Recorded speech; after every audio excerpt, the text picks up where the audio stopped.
দেওবাৰৰ দুপৰীয়াৰ সাজটো কাকলিহঁতৰ লগতে খাম বুলি সিহঁতৰ লংকেশ্বৰৰ ভাড়াঘৰ ওলালোগৈ। বহুদিনৰ পৰা আমাক দুয়োকে ইনভাইট কৰিয়ে আছিলে, আমিহে যাবলৈ সুযোগ পোৱা নাছিলোঁ। আৰু ইফালে তাইৰ বেলকনিৰ ফুলবোৰ চালোঁ, দূৰত সেয়া হাইৱে আৰু ইমান ধুনীয়া সেউজীয়া পৰিৱেশটো। আৰু মই চাই থাকোঁতে টিকলাও আহিল, সি ঠুনুক ঠানাক মাতেৰে দুই এটা কথা ক'ব পৰা হৈছে, মোকো দেখুৱাই আছে আকৌ দেই। আমাৰ ঘৰতে থব আৰু মিঠি এজ এ গেষ্ট ৱেলকাম।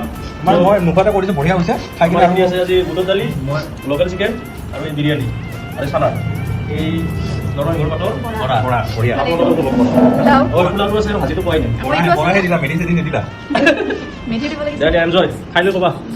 দুয়োটাই লগ হৈ বিধে বিধে এসোপা জুতি লগা আইটেম বনালে, একদম পেট ভৰি গ'ল। আৰু এওঁ ইয়াক ল'বলৈ বহুত পৰ যুঁজি শেষত যেনিবা কোলালৈ আহিল আৰু আমি আহিবলৈ ওলালোঁ। সি মোক ফ্লাইং কিছ এটাও দিলে। আকৌ ইয়াৰ মন বেয়া, আমি আহিলোঁ যে। বাই।